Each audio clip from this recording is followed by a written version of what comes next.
Welcome, everybody. I saw you guys already complained about my delay. Sorry about that, but sometimes I have my secret board meetings with the speculation server, so I'm running over sometimes. But we're gonna do it longer today, so we can go through all of the questions because we have more questions. I must say I really like the new times. I think they're better if we kick off the week with a Q&A session, and then on Thursday we basically wrap up the week and also talk about the week ahead. And so I think it's a good structure for us. Without further delay, let's jump into the questions, I would say, because there's a lot of questions here. Somebody asked me the other day, how do I actually pick the questions? And as you see here, it just says Q&A suggested, right? We can sort by. We can maybe do something fun today and sort by controversial. Let's see how controversial we can get. Is IOTA a scam? No, definitely not. Hi Dom, do you think IOTA nodes will be put on the Starlink satellites in the future? That would be big, full coverage. Interesting questions.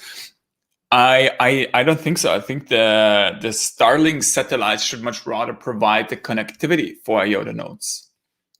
I think that makes more sense. Hi Dom, I'm still curious. Will there be crypto huskies on IOTA? What is crypto huskies? Is it like crypto kitties?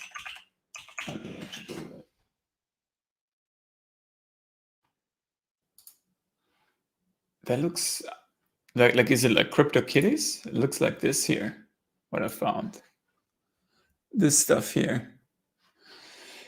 If your question is if there will be NFTs on IOTA, yes, absolutely. We are already working on it, and I think there's 3 teams right now building an NFT marketplace. So it's all coming together. So it will be really exciting.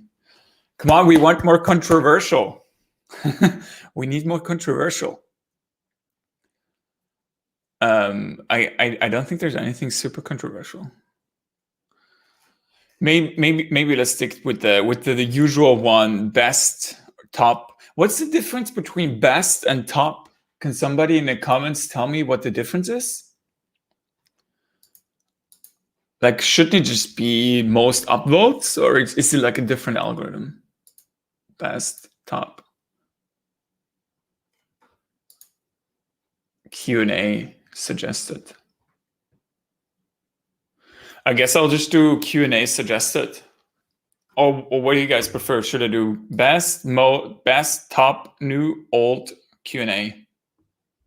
Maybe let's just stick with top is BTC, best is IOTA.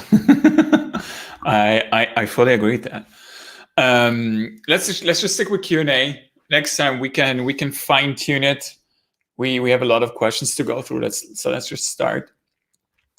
Since the crypto market has become a profitable business, and it is also about competition, attention, and usability are the key terms here. I have 3 questions. Question 1. When can we expect the smart contracts beta end version of the Chrysalis, of the core decide any release date? A little hint, Cardano has now decided to prefer the Alonso hard fork from June to May, and now it should come at the end of April. Did it come at, is it gonna, like, how, first of all, how can it expedite it from June to May to end of April? That's kind of interesting. Basically, the smart contracts beta. We also have an internal roadmap where we try to put major focus on certain events, right? Because we're doing this so much at the same time. We are doing the protocol upgrades, right, with Chrysalis, but we are also doing Corticide at the same time. And on top of that, we're doing all of these different products, modules, and all the extensions to the core protocol. Identity, smart contracts, digital assets, and so on. All of that is being done at the same time. So the way that some of our releases work are that we are definitely also there to build up a sort of storyline, right? Build up a narrative so that one validates the other. Because if we didn't do that, if we just released it as is, it basically overwhelms the market, and we just release everything at once, and most of the community and most of the excitement will actually just be wasted, I would say. So what we're doing right now is the major focus at the moment is on Chrysalis, or Chrysalis, as some say, but Chrysalis sounds better. And that's scheduled for the 28th. But already now we're starting to build up the attention and the awareness that, hey, Nectar is around. We're not just doing Chrysalis on the 28th. We have an entire quarter full of news and full of updates and also new releases. So after Chrysalis is out on the 28th, we are really starting to build up the momentum for Nectar, because Nectar is the single most important event in our history. Because we are launching the fully decentralized network, and we feel so comfortable with it that we are even giving out incentives and go even further than that, right? And when it comes to smart contracts, the smart contracts version right now is being refactored to be built on top of Nectar, right? So that you can reliably run your nodes, and you can reliably run your smart contracts, and then also really deploy smart contracts, test them out, get others to test them out with you, right? Because the whole point of smart contracts is tangible adoption. You deploy a smart contract, and we can tell the community, hey, join this new auction, join this marketplace is running on a smart contract built on IOTA. So what you can expect is that we're definitely going to do a lot more with smart contracts in and around of Nectar, more to be released. Our major emphasis, our major focus with smart contracts is the refactoring, so that it runs on the Nectar version, and obviously the EVM compatibility, meaning that IOTA smart contracts, IOTA smart contract protocol is able to run the Ethereum virtual machine on top of it. So that's a big focus right now that we're working on. When it comes with the rest, right, you always want to have everything now. But I don't think that's the right way to go about it, because think about us launching Courtside tomorrow. There would be no excitement around it. There would be no built up momentum. There would be no ecosystem around it. So right now we are also putting a lot of emphasis and a lot of focus on this ecosystem building around IOTA, and on this awareness that we are on the right path, and also educating critics, educating people with a wrong perception of where we stand, and also really building up more awareness around these solutions that we are building. So it's all come together. There's no specific release date for smart contracts. You can already try them out right now. If you want to participate in the discussions, I can highly encourage you to join our Discord, because our developers are there. Hey, Baldas, you can ask him questions always about smart contracts. But in general, I feel very comfortable and confident in our Q2 strategy. That's why I have Q2 in my name, because Q2 is pretty damn exciting. And we are obviously doing Nectar, we're doing smart contracts, and we're doing a lot more than that. But obviously, I think one of the major things that you guys should really appreciate about us leading IOTA is that we've been through a lot. We've made a lot of stupid mistakes. And we've made a lot of good decisions as well, especially over the last year or two. And that's really starting to pay off now. And we understand that this is ultimately a very fierce competition in this market. And we also know how to position ourselves. And I already made this important point last time that every other layer 1 protocol right now, I'm not going to name names, but they're really competing by trying to differentiate us as a DeFi protocol, basically saying, oh, we're better for DeFi because of X, Y, and Z reason. So they're investing tens of millions of dollars trying to build up their own DeFi ecosystem, trying to convince others to port over to the network. Ultimately, this is like a marginal competition, because what you're competing on is the yields fundamentally, right? You give higher staking yields, you give better DeFi casino products to play with, and as such, you're able to attract short-term interest. But that interest is not sustainable, because the user base is just constantly floating around. And what's unique about IOTA is that we are not competing on this DeFi layer. We are really competing us as a technology. I always compare IOTA to Ethereum, to Cardano, and to Polkadot, maybe to Bitcoin a little bit. But these are really the technologies that I compare IOTA with, and this is where we are focused on being, and this is where we want to be, right? And this is where we compete on. So it's all coming together in Q2, I would say. So we have a lot in the pipeline. How does IOTA plan to win the competition in the long run and secure its position? Yes, IOTA is unique at the moment, but the competition never sleeps. Hence the question of how you intend to consolidate your success in the long term. That's a very excellent question. And the way that we are securing our long-term position is exactly what we're doing right now.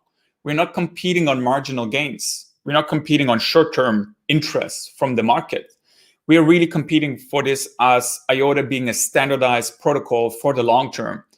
And that's why we have Corticide as this one solution that offers a fully decentralized network without any miners, without any energy waste, and without any fees, right? That is really how we're winning in the long term, having no transaction fees.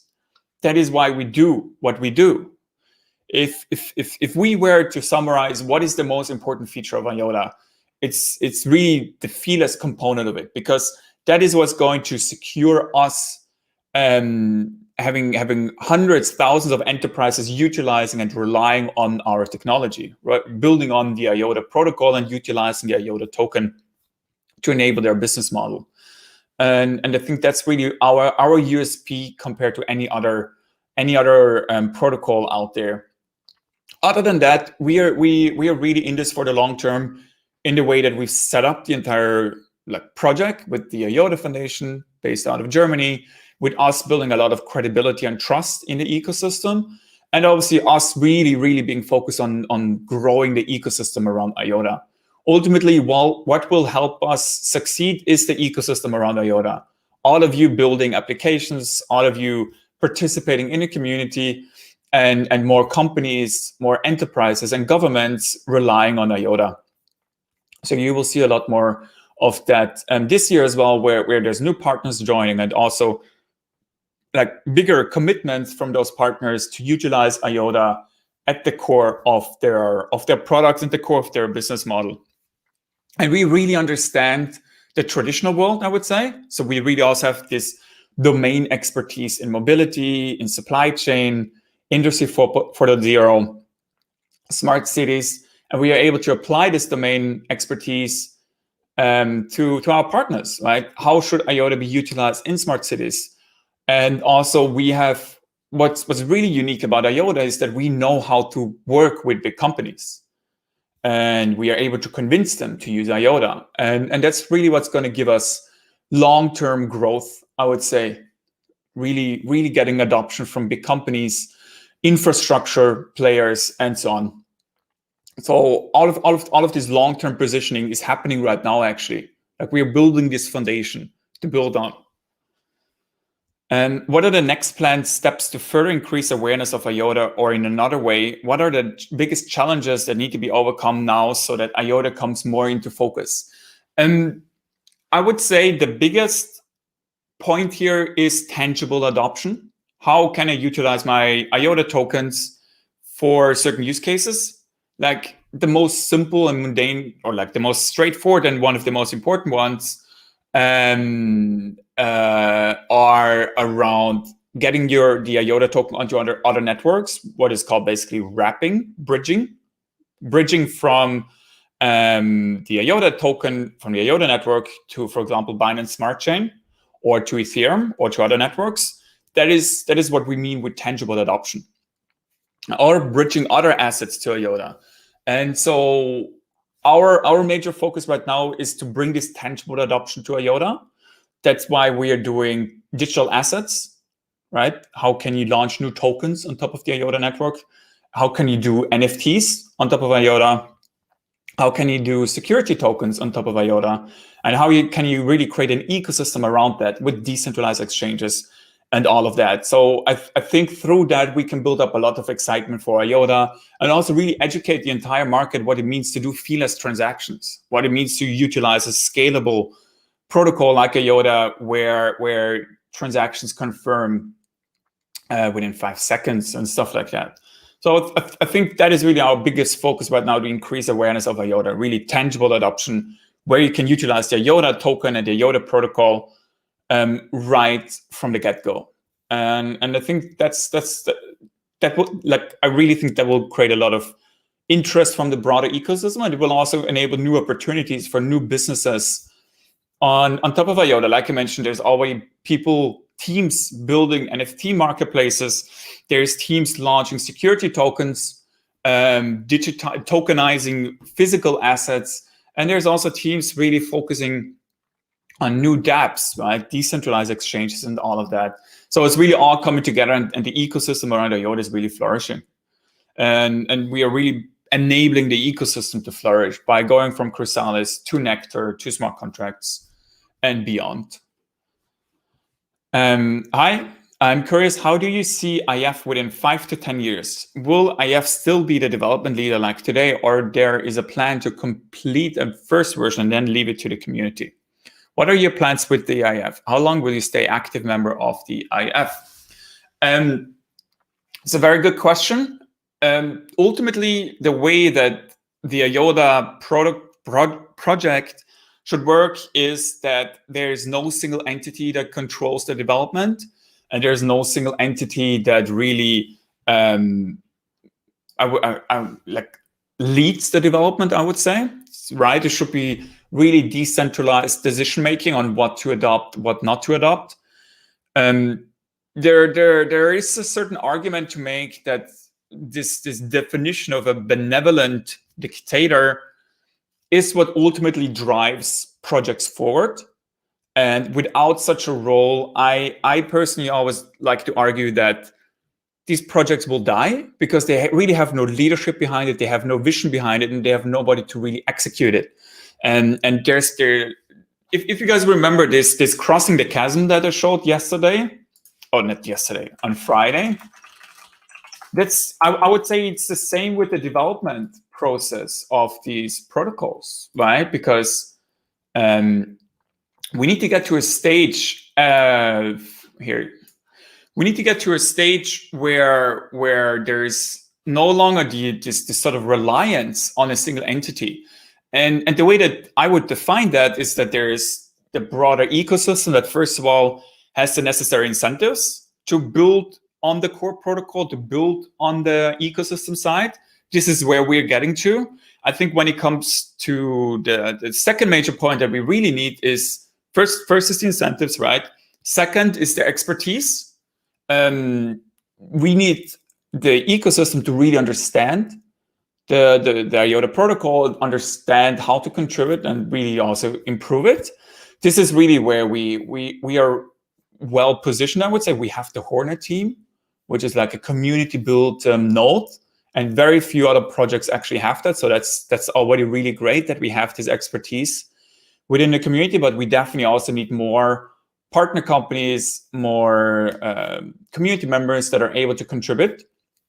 And I think the third thing that we really need is also the proper framework, governance framework around who makes decisions to upgrade the node software to adapt certain changes. And this is where we have the Eclipse Foundation that we work with. This is where we have this RFC framework, requests for comments, to basically give improvement proposals to the core protocol. So it's all moving in the right direction. I think for the next 2 to 3 years, the IOTA Foundation will still be the main developer of the core protocol and of the core technologies that we develop, but it's all open source. And the ultimate objective should be for the ecosystem to really develop all of this with us. Obviously, IOTA is going to get to a stage where the improvements to be made to the core protocol are marginal, right? How do you optimize a certain algorithm? It's not going to be like, how do you upgrade from one consensus to a new consensus, as we are doing with from Chrysalis to Corticide. It's really about these sort of marginal improvements that are going to be made to this standardized protocol.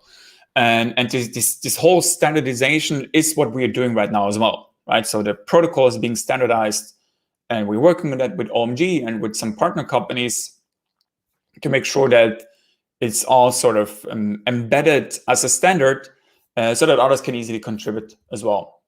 So that's why I think your 5 to 10 year time frame makes a lot of sense for other players to participate and to join. The very exciting part is that every large company understands open source, and they understand the importance of open source, and they're also willing to contribute larger portions of their budgets to open source development.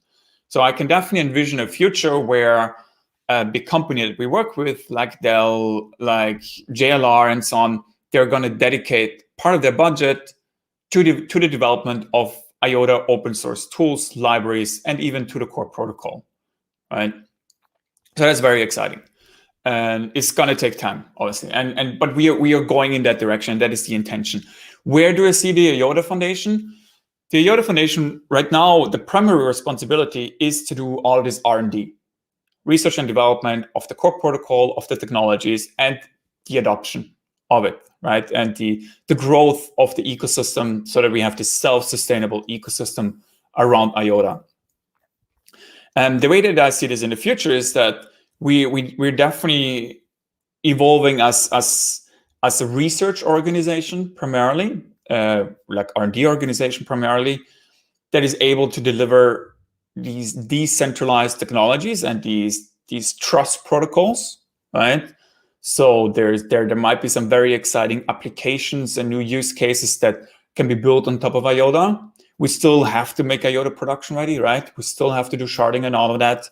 But I think beyond that, we should also be this trusted entity in a very uncertain environment, and crypto is a very uncertain environment. So I also think that we can evolve as a sort of, I wouldn't say think tank, but as a sort of advisor to governments, to large corporations on how to utilize IOTA and how to really benefit from it.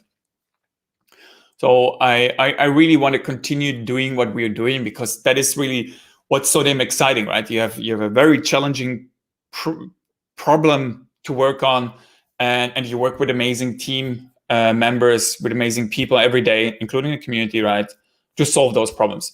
Where do you see my role? I have no intention of leaving. This is a lot of fun, even though it's quite challenging sometimes, and it can be a little rough. I fucking love it, and I couldn't imagine doing anything else. So I'm really focused on IOTA, and I'm really focused on the IOTA Foundation. And the exciting part is that the organization is more self-sustainable, where we have an amazing team of leaders in the foundation that really run and make important decisions, so that we can focus more on larger strategic initiatives. And the very interesting part about an ecosystem like IOTA is that it's a permissionless ecosystem. The ultimate objective of the IOTA Foundation is that the value of the ecosystem that builds on top of IOTA is more valuable than the IOTA protocol itself, right? That is how we really can measure the impact that we're having. That is really how we can also measure the success of our technologies, right?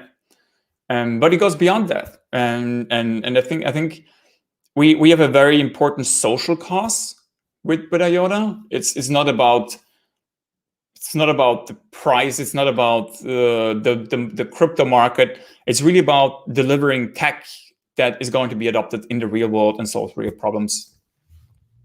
So we have a very exciting path ahead of us, I would say. And we're getting closer and closer to achieving that. So it's very exciting, and we love it. Inner workings of the IF. Okay, I need to drink something before that. As there are many different professions coming together at the IOTA Foundation, including software engineering, marketing, graphic design, research, etc., how is the process of decision-making structured? is there some type of hierarchy within the foundation? I imagine there will be multiple opinions on different subjects and how things should progress and what needs more focus, etc., etc. You always say we're directionally right, but I've always wondered how any direction is chosen and accordingly delegated. That's an excellent question. I don't have a very clear answer to this. The way that we set up the IOTA Foundation is that we have a level of directors and we have a level of team leads, and our goal is to empower those directors and the team leads to make independent decisions. And we really want people to make their own decisions, right? Because else we don't want to be stuck with micromanagement. I'm not an expert on how to build something. I'm not the expert to tell people which language to choose, right? Or how to implement something. And if a certain solution is better than another solution, right? That is really where the team leads and the teams themselves should make those decisions. I think what makes the IOTA Foundation so unique is that we have a very meritocratic, right? We are really a meritocracy within the foundation, where it's about coming up with the best solution and making the best possible decision with the information that we have, without being such a hard word, hierarchy, right? Hierarchical. It's a stupid word, by the way, about the decision making, right? We don't want to impose title or impose founding status or impose certain things on the decision making. Should really be that everybody can give input, everybody can propose changes, everybody can really leave a mark in the way that we are progressing, and everybody can give suggestions of things that are going right and things that are going wrong. So we really encourage people to speak up and to give their opinion, because ultimately we hire people who are experts in their domain or who we think are really a great addition to the team with their thinking and with their work that they can contribute.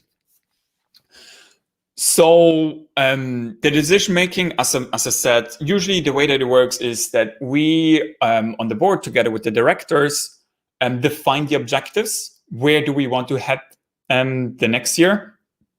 And let's say, for example, November, December, we sit together, we spend a few weeks together brainstorming around what do we want to achieve next year, each quarter. And we basically plan ahead.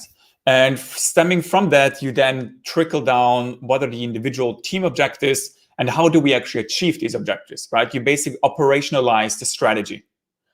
And this is where we leave it completely up to the directors and to the team leads to make these decisions. We do get involved sometimes when it comes to very urgent topics or when it comes to important decisions that need to be made to expedite things, like, for example, resource teams that need to be repurposed to focus on a specific project, like, for example, Chrysalis. But our goal as an organization, and we're still evolving, we're still growing, right? We're still figuring this stuff out. We are definitely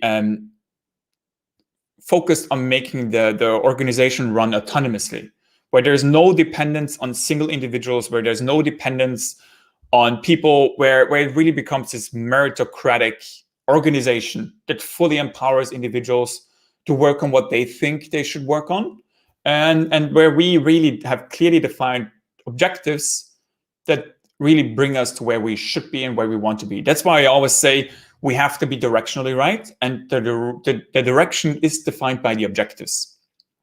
If we have the direction defined, we leave it up to the experts to define how we get there, right? And we are evolving more and more into this direction, and we're spending a lot of great time thinking about how the organization should work, how we can improve it, and it's a lot of fun, I would say. We're also thinking about how to restructure engineering and research to get them to collaborate more closely together. But maybe we can also do some more sessions on how the organization is working and how it will evolve, because we are right now also doing some restructuring with market adoption to be focused on some for-profit opportunities. But we're going to share more of that when it's ready. If you want a good book on this, by the way, I can highly recommend you to read The Art of Action. No, I think it's called The Art of Action, right?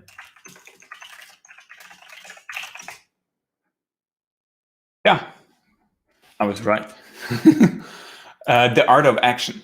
It basically talks about how to lead the team and how to make decisions and how to empower your team to make these decisions. It's an excellent book. It's probably the best management book I've ever read. Hi Dom, love your work. How are things going getting a foothold in the US market? Is it a bit of a boys club over there and hard to break into? Is that a question? Why did the IF choose Austin to settle in, and what sort of team dynamics have you got there? I would say the US is definitely a very unique market because it's definitely clustered around certain hubs and you have to be there, right? And the two major hubs are New York and our Silicon Valley. I am, as some of you may know, I'm not very fond of Silicon Valley for many reasons. I've never been there, by the way. But Silicon Valley is really where many new projects have launched and where we don't do anything really. And I also don't think it should be our focus to be there because it is sort of like startup focused. There are obviously big companies, big tech there as well, but big tech is not really where we see our adoption. So Silicon Valley is really not that important right now. We are going to do a lot more education and we are getting more partners or more, I would say, supporters from Silicon Valley on board that can really help to push the narrative there. But we have a big focus on New York, right? We have Dan in New York. We have, we're getting somebody new also on board from New York to speak specifically with institutional investors, funds, banks, and so on, because this is where we really think the epicenter of crypto also happens or is, and where we should be present. And I think we've done a really good job in re-educating the US market, especially the crypto investors on IOTA, to make them more comfortable and make them really confident in the way that we are running the project and where we are heading. Austin is really something where Matt has built up the local ecosystem because he lives in Austin, and Austin has become a hub as well for tech. Same with Colorado, by the way. So Austin made a lot of sense, and we work together with the city there. We work together with some companies there, so we're still evolving there. We are not doing, we stopped doing traditional business development, I would say around 2019, 2020, simply because we wanted to focus on larger companies that are really committed to IOTA, so we commit to them as well. But we are progressing more towards doing more in the US, I would say. But we have some great projects going on with Dell, with the city of Austin, and are really focused right now on New York and stuff that is market related, right? Exchanges, analysts, OTC dealers, and stuff like that. So that this whole financial infrastructure around IOTA matures a lot more. Like that is really our primary objective right now. And I would say we've done a great job in building up the ecosystem in New York. And there's obviously more to do always. Hi Dom, how do you envision the companies that today handle data or where data is important in the infrastructure will develop during the coming 10 years? Do you think a similar effect to what is happening to car companies that is missing out on the electrification could happen to companies that is missing out on the changes in crypto? Very good question. I definitely think so, right? Every adoption of new technologies goes through the same cycle as we have here, right? Here is really where we have the naysayers still present.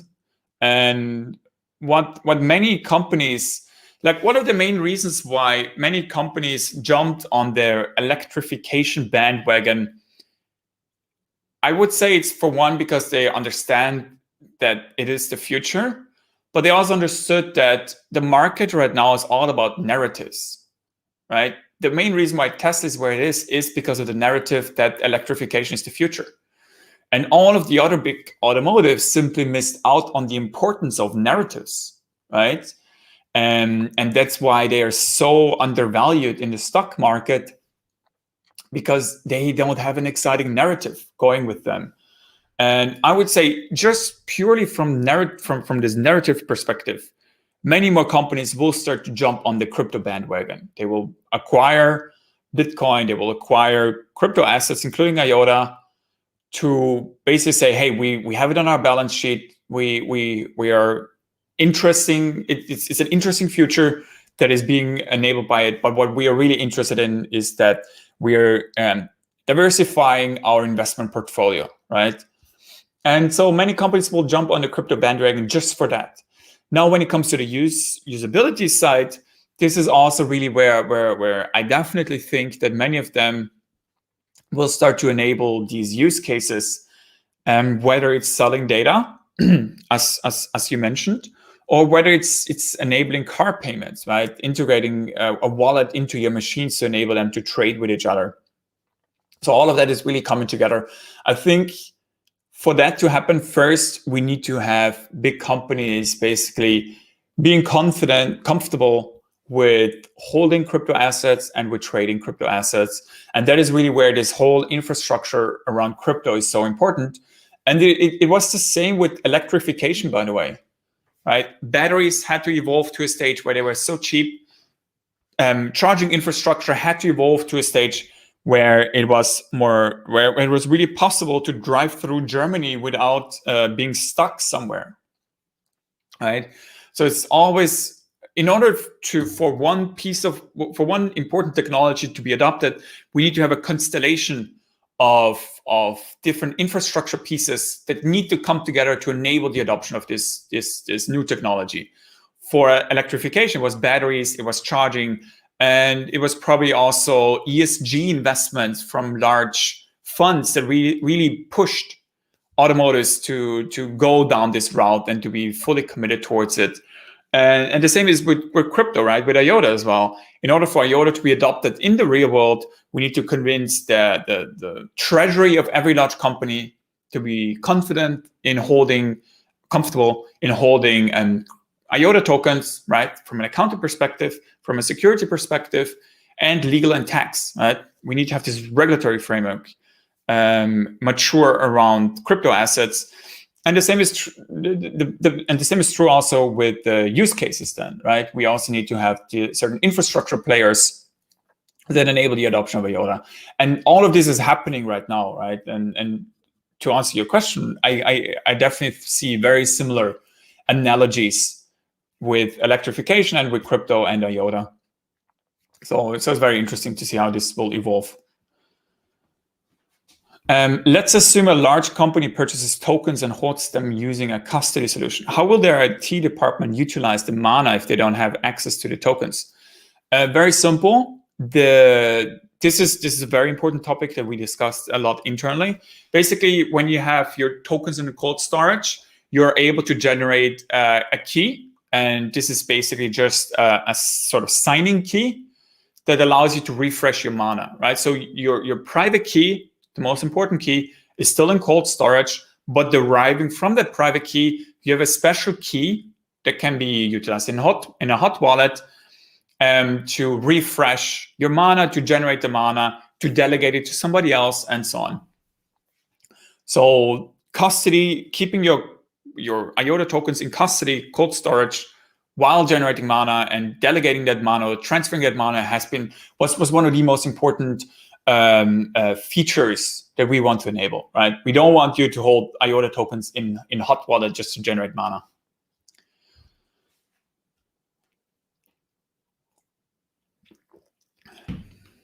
Yeah. Hi, Dom. I have a few questions. How did the Q1 standardization meetings with OMG go? And we have a blog post on that, and I think it went very well. I don't stay up to date with the progress of Mike day to day, simply because there's so many other things to do. But Mike wrote a summary of it, and we are the whole thing about standardization. And just to repeat this again, it's a long-term thing, right? Standardization is going to be what really gets us adopted much more broadly, right? And this is why OMG for us is really a long-term bet. What I recommend that we do is that we really get Mike on the show so that we can talk about the whole standardization stuff more closely. Can you tell us more about the LETS, Let's Linked Encrypted Transaction Streams standard? Will we see IOTA streams deliver Kaiko crypto price data to major exchanges? Basically, Let's is a derivative of the IOTA streams standard, or of the IOTA streams definition. So it's really us standardizing a very important framework that is built on top of IOTA, that is leveraging the IOTA protocol, but it can also stand alone, right? IOTA streams is a product or a framework that can be standalone. It's not IOTA specific. It's very exciting with IOTA, and with IOTA is fully empowered, but it can be standalone. And that's why we worked on this standardization at OMG to really start out with IOTA streams and then move down to the IOTA protocol itself with Coordicide. And yes, the objective of IOTA streams is definitely to be an oracle, to provide data to exchanges, to provide data to smart contracts. If you remember our oracles announcement, and if you saw our smart contracts, is really us fitting the pieces together and making sure that we have this necessary infrastructure around our smart contracts and around what we are developing in order for it to be fully adopted, right? So oracles is a very important one. What is the current involvement of Richard Soley and Mike Bennett in the IOTA project? Can we have them on the IOTA Talks soon? Yeah, we absolutely should. Richard is on the supervisory board. He's a phenomenal individual who's really helping us also with guidance and support, with his open source experience, but also with his leadership.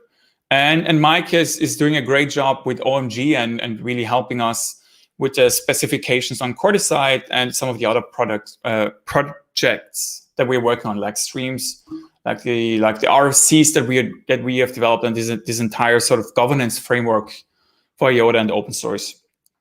And yeah, we should definitely get them on the show.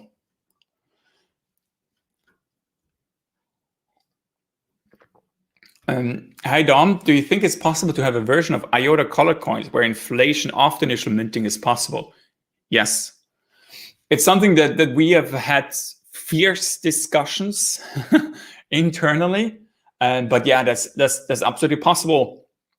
And it was one of these requirements that we had for digital assets on top of IOTA. So it's going to be possible with digital assets, and it's also going to be possible with smart contracts built on ISCP. So you can think about EVM, right? An ERC20 standard for IOTA. Let me think. The Ethereum devs are getting creative with minting and burning tokens. A project like MakerDAO, for example, would not be able to directly port over if they can't mint or burn DAI tokens.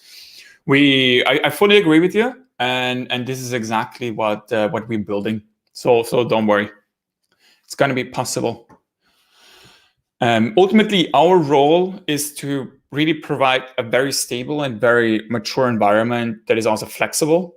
And we really try to be open-minded and not to impose certain restrictions, I would say, personal preferences, but we be objective about what empowers you and what empowers the ecosystem to really build on top of IOTA. So that's why we had these discussions internally, but we're definitely going to move forward with digital assets like that. Hello, Dom. Any news regarding the possibility of landing IOTAs into Celsius? They have been listing IOTA in the coming soon coins for a year already. Now that we partnered with Curve, a custody company, and Crystallis Part 2 around the corner, can we expect some news soon? Trademark. The honest answer is we obviously need to wait for the custody solution to be fully integrating IOTA, so it's going to take some time, I would say. We're in close contact with Celsius, and it's going well there. It's just about the custody solution. So once the custody solution is implemented, I can give you more concrete timelines on this. There's nothing I can tell you right now, but it's obviously being worked on, right? Hi, Dom, but it's going to be after Chrysalis, just so you know. Hi Dom, do you, as the IOTA Foundation, plan on liquidating IOTA tokens during this bull market to pay for future operating costs, lobbying, all-you-can-eat seafood buffet at Monaco party, etc.? First of all, I would never do all-you-can-eat seafood buffet. That sounds kind of gross and not healthy. The way that we are looking at this is obviously we want to build up runway, but we also have some very exciting stuff that we're doing right now to basically secure the runway without having to liquidate IOTA tokens. So that is what we are finalizing right now. And so we see how that goes, but we're pretty confident in that strategy. And we are only liquidating if needed, right, for some operational costs. But I don't think there's going to be any major liquidation happening from the IOTA Foundation. We believe that we have more to grow, right? And so let's see, right? But we have a different strategy for paying for the operational costs right now. Hello, Dom. I have some questions and would like to have your personal point of view assessment. IOTA has reported enormous progress in the last few weeks, but compared to other projects, very little is reported about it, apart from the recently published report in the Wall Street Journal. What is the reason for this, in your opinion? I think our progress does get mentioned quite a lot, no? Like we have some Cointelegraph articles, we have some articles on AMB crypto, on whatever Bitcoin crypto outlet. We're definitely doing more there. I like when it comes to these news outlets, they always want to talk about when there's news, when there's something that when they can grab a scoop, right? I just think that over the last few weeks we primarily had price development happening, but obviously with Chrysalis, there's going to be more articles written about IOTA and also more progress in that regard. So I'm less worried about that. And I think the more mainstream media that we can get, like the Wall Street Journal and so on, the better. So let's see. You have reportedly said that the floodgates will be open shortly. When will it be that the gates have been fully opened from your point of view? All right, first of all, I really like spec, right? I like having fun there. And opening the floodgates was a very good thing to keep in mind. The way that I look at this is that it's not going to be something that is going to be done at once. It's something that's continuously opening with everything that we're doing. And the main reason why I'm saying that is we have so much stuff in the pipeline, right? And we are working on so many things all at once. And that's what I mean with opening the floodgates, because it's basically a new dawn narrative that we put into the market, because IOTA is a complete new project, and IOTA is really something that that has matured the most out of many projects in this space, and we have a very exciting development pipeline. You can see it on GitHub.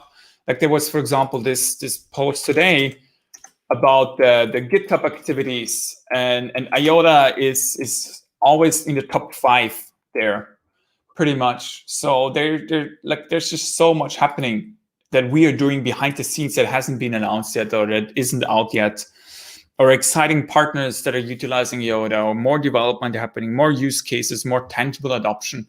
So that's really what I mean with floodgates. It's not going to be us pressing the button and something opens up, right? It's more this continuous progress and our march towards the future that I mean with that, and we can see the effects of it, right? It's showing, and the confidence is really building up. So that's very exciting. This is what I mentioned before, where you can see the GitHub daily development activity, and IOTA is number 3 again. I think some of these projects also cheat sometimes, by the way, just so you know, because like they're doing this just for their pull requests, but we are not doing that. So we're not doing this for the optics. We're just building stuff, and there's also many private repositories, by the way. But that's what I mean with floodgates, right? 2021 is our year. Q2 we have a lot of stuff happening, and Q3, Q4 we are very much focused on delivering what was promised, I would say. You have many partners, projects, etc., in which you or the other confidentiality clause has probably been agreed regarding an official announcement that a partnership exists or that these partners are or will be invested in IOTA. Can you tell us when, roughly month, what you think will be a major partnership, possibly from the automotive sector, will be publicly announced? It's kind of funny asking for that, by the way. Like I can't I can't tell you when we're gonna announce stuff or which quarter is gonna be good or which month is gonna be good.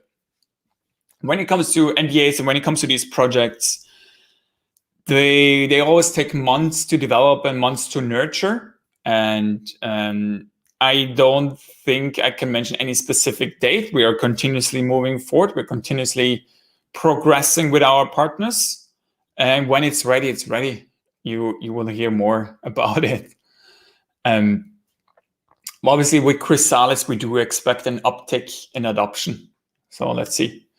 Recently, there was a like challenge on Twitter asking Coinbase to accept IOTA. Can you tell us, are there any firm commitments from exchanges for April, May 2021 that IOTA will be listed there? Coinbase has almost only old reports in its overview of IOTA. Are you in contact with this platform that the new developments are being updated there? Work in progress, right? We are doing our best to be listed on as many exchanges as possible and to really go beyond the crypto realm. I cannot give any concrete commitments, but just know that we are working on this behind the scenes and we understand the importance of it. We are in contact with the necessary parties, and so let's just wait and see. I would say, even if we would be listed on IOTA tomorrow, I would still give you the same answer, right? I'm not going to be able to tell you if we get listed or not. It happens when it happens. That's like, if I was a community member and just like awesome news dropped all of a sudden, I really wanna picture those emotions because it's kind of nice, right? And that's, I guess that's what happened with us with some other projects as well. So it's really great to see how it all evolves with the ecosystem. Will there soon be marketing measures, TV advertising or similar for the IOTA technology? Which marketing measures are planned by the IF? Are there any discussions about the possibility of trading challenges on exchanges, similarly to BTT challenge? The winner will receive a Tesla model. First of all, the IOTA Foundation is regulated, right? We can only spend our budget on certain activities, and we would never spend our budget on TV advertising or marketing. The only marketing that we do is like PR. We don't do like advertising campaigns. I also think it's a waste for IOTA to do that. This is something where there's like an application that builds on top of IOTA should do that type of marketing. Like, for example, what Crypto.com does. Crypto.com is a very specific application. They have an NFT marketplace. They are an exchange, sort of. And as such, they have an incentive to do marketing to acquire more customers. We're not in that business. We're in the business of building open source tech. We're in the business of building the protocol and building up the ecosystem to empower you guys to build in this ecosystem, to build decentralized applications. So I think those decentralized applications will be doing TV advertising and similar in the future. It will not be us doing a Super Bowl ad, so don't worry. Trading challenges. I think trading challenges are like I get that we want to make the trading more exciting, but these airdrops and higher yield competition, staking competitions, and all of that is not something that we do. It's not something that's in our sort of. It does us more harm than anything doing stuff like that, and I don't think that we should be doing that. Period. Sure, that others are gaining short-term interest and excitement. It's just not long-term sustainable, and we are really focused on long-term, right? And we don't want to do stupid trading competitions and stuff like that. And I really don't think that it'll work. Maybe an education campaign where you read an article about IOTA and you get paid some IOTA tokens might make sense, but that's not something that's done by the IOTA Foundation. that should be done by the ecosystem or by the company doing it, so that they acquire IOTA tokens and then pay out users. Any plans to be on the Lex Friedman podcast? Seems like a perfect opportunity to reach a large audience. IOTA is right up Lex alley. He actually reached out, and the problem is that it would only work in the US. So I or somebody else would have to fly to the United States to do that, which is not possible right now. I think what would be perfect if Hans actually went on Lex's podcast, because Hans has the right mindset and the right opinions there as well. But maybe both of us do it. We'll figure it out. I think as stuff opens up more, as countries open up more, we'll see what we can do there with the podcast. But we'll definitely do a lot more mainstream outreach as well after Chrysalis. So that's super exciting. Hey Dom, I consider myself a brilliant idiot. Oh, that's a nice definition. And a non-developer with zero tech background. I have a general understanding of everything in IOTA up until the mathematics. So I apologize for the ignorant questions below. Truth be told, I don't understand the mathematics either. I think a very small fraction of real experts understands the mathematics behind IOTA and similar crypto projects. So don't feel down because of that. So let's go into the question. To what extent do testnets actually get tested and audited to replicate real-world scenarios? When stress spam congestion tests are performed on just a simulated testnet, how accurate are those simulations compared to something that could happen post-adoption that the testnet could not anticipate? That's an excellent question. It is something that we always also debate internally. Because when it comes to launching software, you want to replicate it with real world conditions, right? That means you want to replicate the latency between transferring messages from one country to another country. You want to replicate sort of this network topology, and you also want to really simulate real world conditions of the hardware, right? Nodes falling off, nodes popping up all of a sudden, synchronizing with the network, losing transactions and all of that. So these type of tests to replicate the real world scenarios are really important. There are simulations that are being done on the more theoretical side, I would say, where you try to validate certain algorithms or where you try to validate the certain statements, right? I think when it comes to testnets and when it comes to Corticide, our objective is really to launch it as a real world testnet, right? That's why we always call it an incentivized testnet, where everybody is incentivized to participate, right? Nodes come, join, drop out, and people have an incentive to attack the network. That's super important for us to test this. Oh, by the way, Sebastian Kremer just messaged in the channel. Sebastian also really is a phenomenal community member who also helps us to do these real world conditions tests. So I think he was the guy that spun up like 800 Azure nodes to do a Chrysalis stress test. So to answer your question, yes, we do test and we do audit by replicating real world scenarios. Else this wouldn't be anything that we can rely on and that we would rely on. Because basically what you do otherwise is you're just hoping that it will work out in the real world. And that's never that's never a good thing, right? So yeah, super important to replicate the real world scenarios. Is that something that IOTA will always have and pay developers to work on, similar to how Apple always updates their OS? You mean if we will always have testnets? Yeah, absolutely. I think testnets are really valuable. First of all, because many companies and many applications, dApps, really want to have a sort of environment where they can play around with, right? You have test tokens, and nothing happens if you lose those test tokens. So we'll always have testnets, and the node software, right, the core software will always be iterated and improved upon by going through a testnet, maybe a private testnet at first, then it will go to a public testnet, then maybe to an incentivized testnet if it's really a big release, right? An important release, and then afterwards it will hit the mainnet.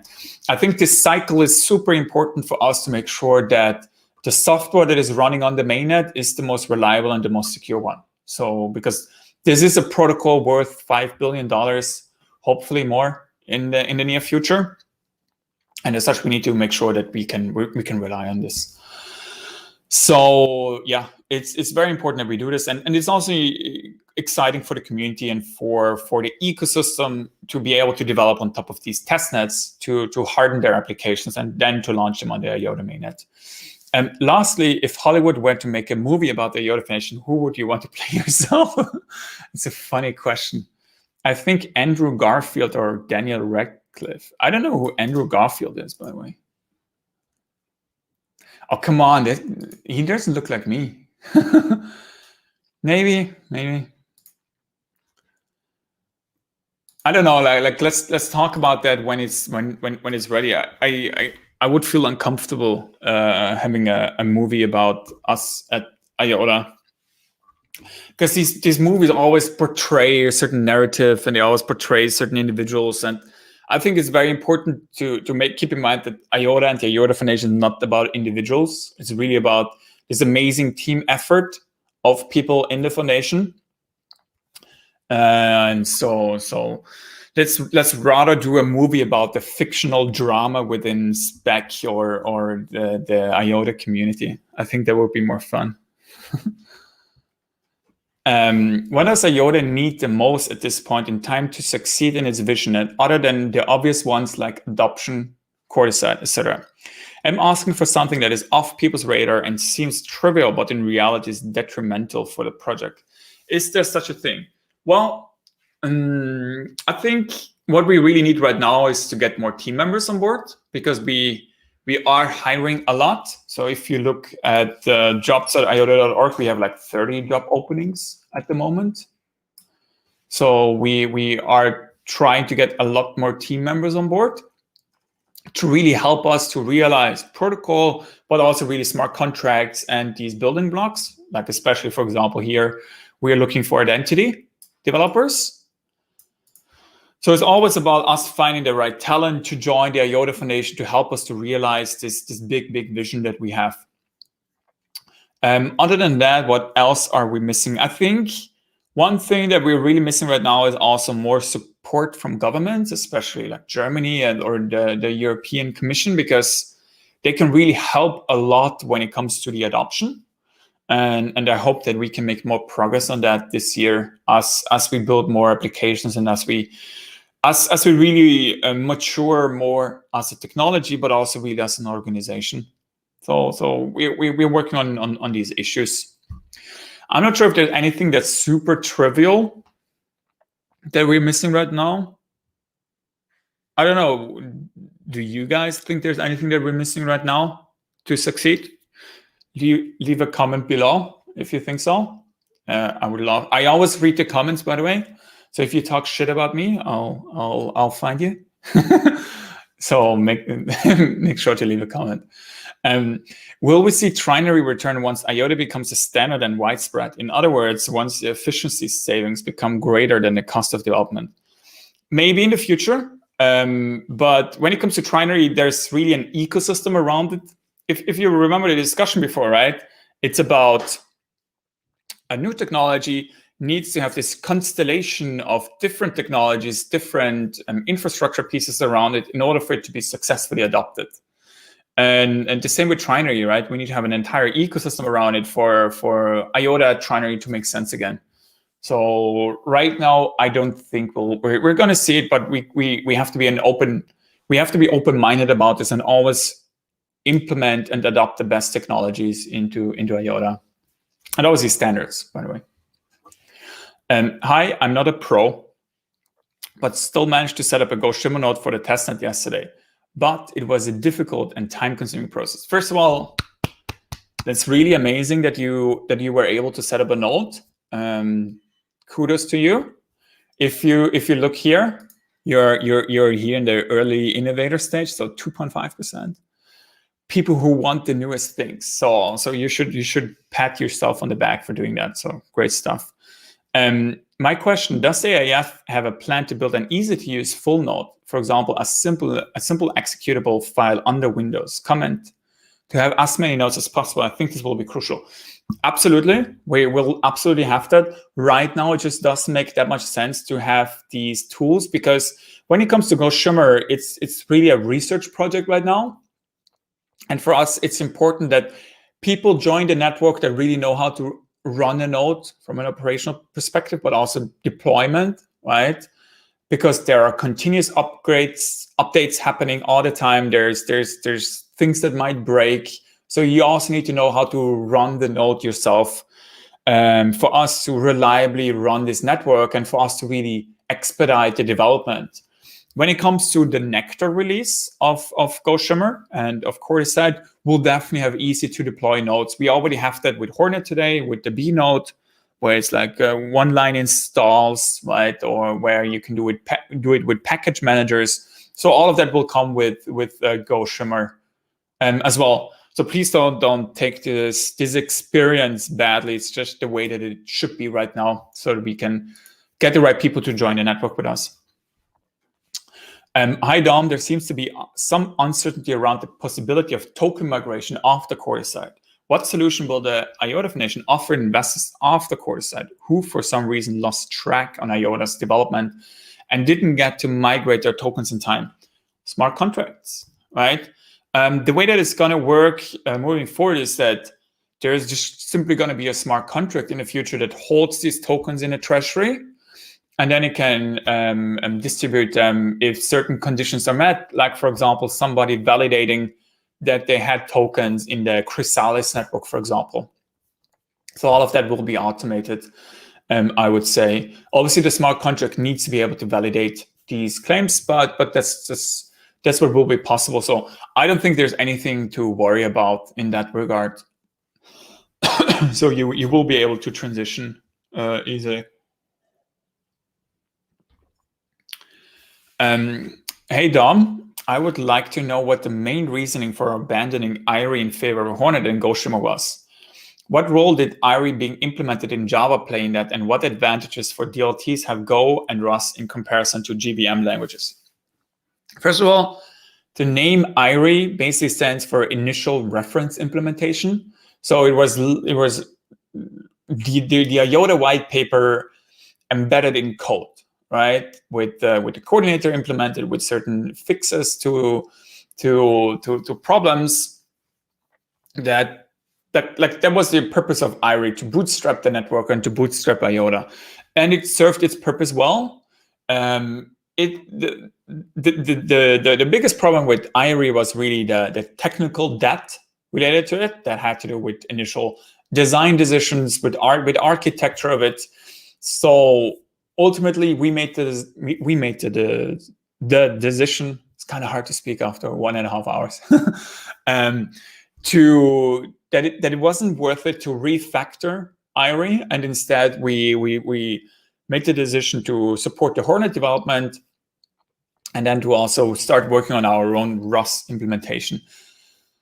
I guess Java had some role to play with it, simply because at the time Go and Rust were really getting more popular, and they showed increasing benefits, especially when it comes to performance and also security and safety. And so that's really why we as a foundation right now, we primarily focus on Go and Rust. And I think that was definitely one of the best decisions there. Quite honestly, we should have discarded IRI sooner than we did. But as it goes with all of these things, 2020 hindsight, right? Back in those days, we thought we could improve it, but it's working out well right now. And Hornet is an amazing piece of software. Right, this is one of the best node implementations out there. And we have Rust, we have the B node that is really going to be amazing, especially now with Coordicide coming up, and then we have Schiener. So I would say it was one of the best decisions that we've made. So yeah. Let me do one more question maybe. simply because these are all super long. My question is that follow are based on the presupposition that companies transacting business using IOTA will be purchasing that. The IOTA is a very small unit of value, but since the total number of IOTA in circulation is limited to several quadrillion, if IOTA goes up significantly in value, will this not eventually to a potentially too high price for companies doing microtransactions to afford to buy them? Definitely. And if that happens in the future, it's a luxury problem right now, I would say. If that happens in the future, there's always a way to increase the supply, basically by doing what is called in the traditional world like a stock split, where instead of having one IOTA token, you, for example, now have two IOTA tokens. So it's not a dilution, but it's simply increasing the supply so everybody has the same amount of tokens from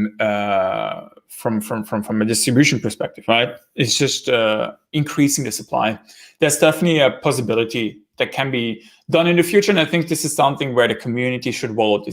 We really want to involve more into a sort of governance system where all of you can also make decisions in a protocol, by the way.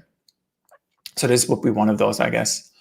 Is there any chance that in the future, if prices for IOTA go too high, that you will allow the IOTA to become divisible and keep on doing that as an answer to the issue of too high IOTA price from microtransactions? The following question is based on a no answer to question 2 and the logical belief that to answer your question, by the way, there's no commas. There's no floats in a crypto system, right? In a protocol like that. If you look at Bitcoin is like 1 million Satoshis, right? So one Bitcoin is 1 million Satoshis. But ultimately, what is being stored in like the technical supply of Bitcoin is not 21 million Bitcoins, it's 21 million Satoshis, right? Like that is really what's embedded into the code, and that is what the nodes agree on, because you have to store it as an integer. And the same is true with IOTA. And sure, in the future we could have commas after one IOTA. So you could do like 0. You could do like 1,00001 IOTA. It's a possibility for the future. I think when it comes to doing an increase in the supply to cater for this future, we really have to keep the user experience in mind. So that for a user, nothing changes, right? We still have one GI. I really love one TI, one GI, one KI, and so on, because it's very easy to remember, and it's a good numerical system. Denominations for IOTA. So let's keep that. Do you foresee a time in the future when more IOTA are needed, that you will create an IOTA 2.0? No, I don't think so. I don't think that we have such a future.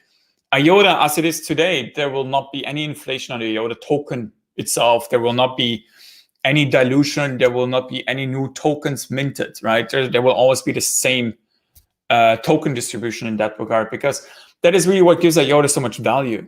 Right, it's really a store of value in that regard, and we really see it as this digital infrastructure piece that we are now getting adopted, that we are now getting really production ready, and where the IOTA token is the centerpiece of all of that provides the necessary incentives to secure the network, and it provides the necessary security and the necessary infrastructure to transact in this network.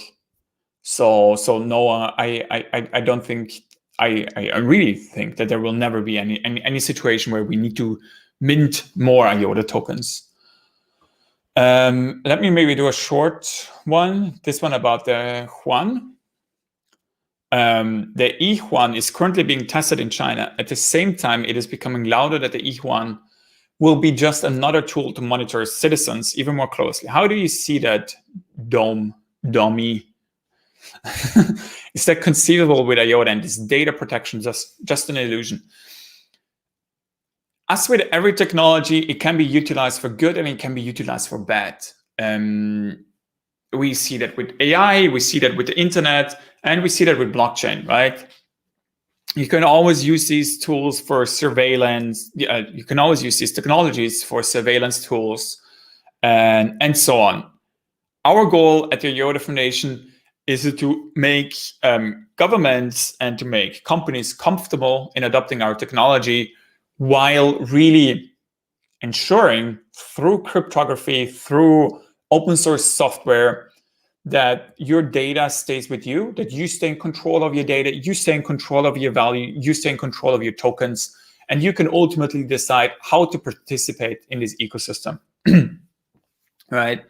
That is what makes decentralized technologies like IOTA so valuable. And I really, like, we as the IOTA Foundation have to develop these tools to make sure that they get adopted in the right way.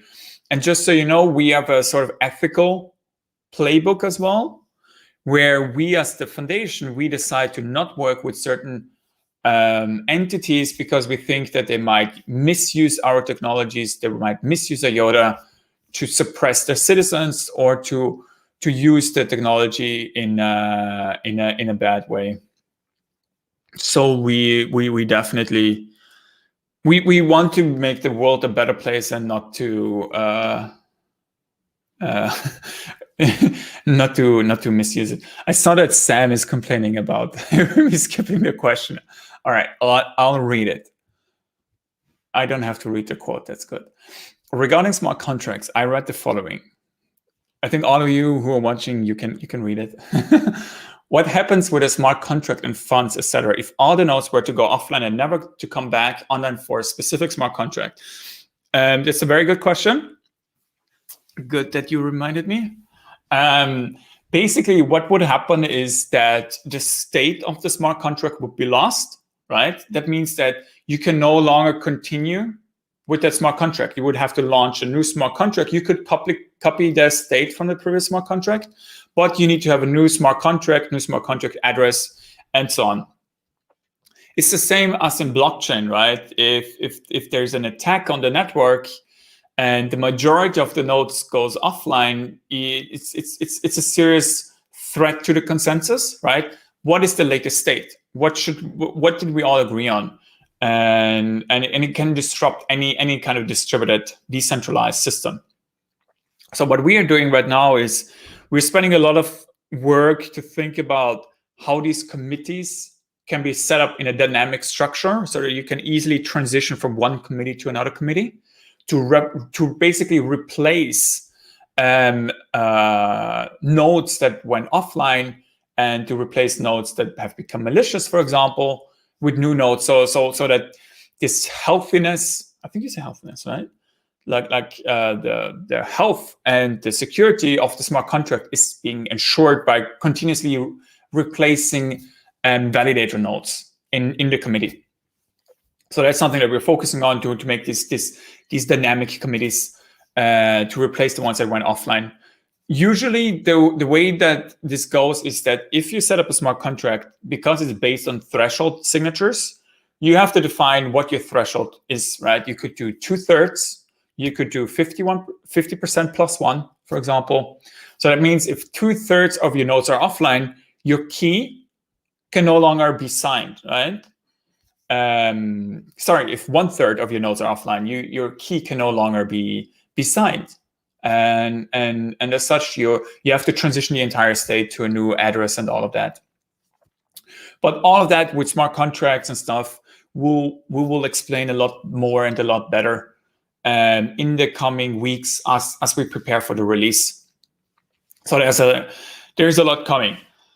Yeah, I think we can summarize. I already lost my voice, so I really have to I have to take a break. I'm not used to talking so much.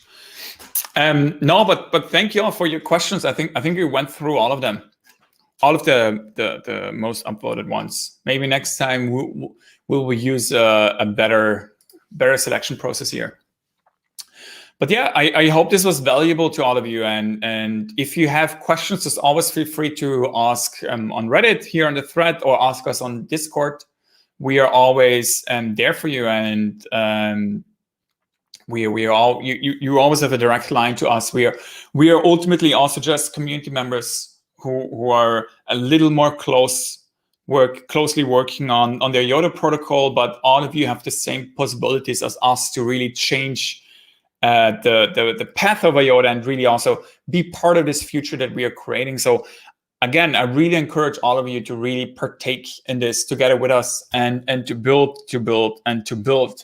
There's a lot of exciting stuff happening, right? We have Chrysalis on the 28th. We have Nectar in May.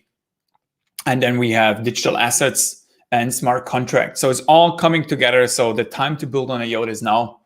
We are on the right path. We are being adopted, and the ecosystem is growing every day.